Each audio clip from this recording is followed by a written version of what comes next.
अगर मुझसे कोई पूछे कि मॉडर्न सिनेमा की सबसे बड़ी गेम चेंजर फिल्म कौन सी है, तो मेरा जवाब बिना किसी शक के होगा आयरन मैन। ये सिर्फ एक सुपरहीरो फिल्म नहीं है, बल्कि यह एक कल्ट फिल्म है। अगर आपने इसे अभी तक नहीं देखा है, तो सच में आप सिनेमा का एक बहुत बड़ा चमत्कार मिस कर रहे हैं। चलिए बात करते हैं कि आखिर इस फिल्म में ऐसा क्या खास है और इसके पीछे की असली कहानी क्या है। कहानी है टोनी स्टार्क की, एक ऐसा अरबपति, जीनियस और अयाश इंसान जो अपनी कंपनी स्टार्क इंडस्ट्रीज के जरिए हथियार बनाकर पूरी दुनिया में बेचता है। टोनी को लगता है कि वो देश की रक्षा कर रहा है, लेकिन अफगानिस्तान में जब एक खतरनाक आतंकवादी संगठन उसे किडनैप कर लेता है, तो उसकी आंखें खुलती हैं।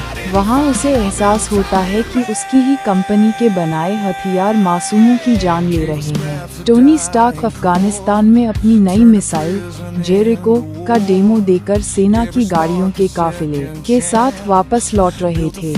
तभी अचानक टेन रिंग्स नाम के आतंकवादी संगठन के लोग उन पर हमला कर देते हैं। सेना के सभी लोग मारे जाते हैं और फिर टोनी अपनी जान बचाने के लिए एक बड़ी चट्टान के पीछे छिप जाते हैं। अब वो खौफनाक मंजर आने वाला है जब टोनी के सीने में छर्रे घुस जाते हैं। तभी टोनी के ठीक सामने एक मिसाइल आकर गिरती है। उस मिसाइल पर बड़े बड़े अक्षरों में लिखा होता है स्टार्क इंडस्ट्रीज, यानी खुद टोनी की कंपनी की बनाई हुई मिसाइल। इससे पहले कि टोनी वहां से भाग पाते, वो मिसाइल फट जाती है।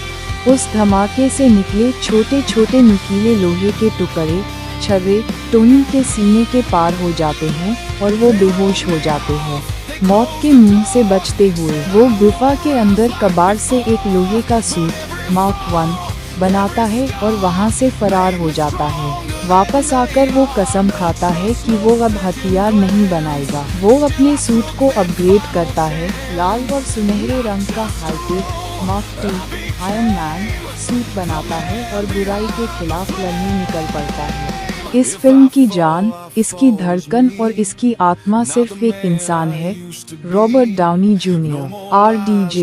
लेकिन क्या आप जानते हैं कि पर्दे पर अरबपति दिखने वाले इस एक्टर के लिए ये रोल पाना किसी जंग से कम नहीं था। रॉबर्ट डाउनी जूनियर अपने करियर के शुरुआती दौर में जेल भी जा चुके हैं, लगभग 1 साल जेल में रहना पड़ा था, तो इसीलिए उनपे कोई भी भरोसा नहीं करता था RDJ जेल क्यों गए थे। 90 के दशक के आखिर में रॉबर्ट ड्रग्स और नशे की बहुत बुरी लत में फंस गए थे। बार बार ड्रग टेस्ट में फेल होने और गैरकानूनी हथियार रखने की वजह से उन्हें 1999 में करीब 1 साल जेल की सलाखों के पीछे गुजारना पड़ा था। हॉलीवुड ने उन्हें पूरी तरह बॉयकॉट कर दिया था। कोई भी प्रोड्यूसर उन पर दांव लगाने को तैयार नहीं था। तो फिर उन्हें ये रोल कैसे मिला था? फिल्म के डायरेक्टर जॉन फैवरो ने ठान लिया था कि टोनी स्टार्क का किरदार सिर्फ रॉबर्ट डाउनी जूनियर ही निभा सकते हैं। उनका मानना था कि RDJ की असली जिंदगी की गलतियां और उनका सुधरना बिल्कुल टोनी स्टार्क जैसा ही है। मार्वल के बड़े बॉस इसके खिलाफ थे, लेकिन जब RDJ का स्क्रीन टेस्ट ऑडिशन लिया गया, तो उन्होंने अपनी एक्टिंग से सबका मुंह बंद कर दिया। रॉबर्ट डाउनी जूनियर से पहले कौन बनने वाला था आयरन मैन? आज हम RDJ के अलावा किसी और को इस रोल में सोच भी नहीं सकते, लेकिन उनसे पहले मार्वल ने ये role Hollywood actor Clive Owen को ऑफर किया था, जिन्होंने इसे ठुकरा दिया।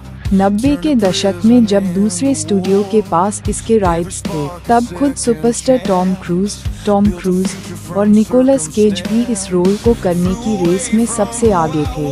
कुछ लोग पूछते हैं कि क्या मार्वल सच में बिकने वाला था?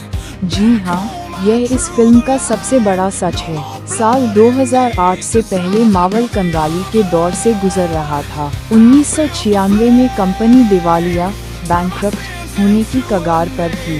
पैसों की इतनी किल्लत थी कि उन्होंने अपने सबसे पॉपुलर किरदारों जैसे स्पाइडरमैन, एक्स-मैन के फिल्मी राइट्स दूसरे स्टूडियोज को बेच दिए थे। जब उन्होंने खुद फिल्म बनाने का रिस्क लिया, तो आयरन मैन को बनाने के लिए बैंक से लगभग $525 मिलियन का लोन लिया गया था। शर्त ये थी कि अगर यह फिल्म पिटी तो बैंक मार्वल के बचे कूचे सारे किरदारों जैसे कैप्टन अमेरिका और थॉर को जब्त कर लेता और मार्वल का नामो निशान मिट जाता। लेकिन फिल्म सुपर डुपर हिट रही और इसने मार्वल को दुनिया का सबसे बड़ा ब्रांड बना दिया।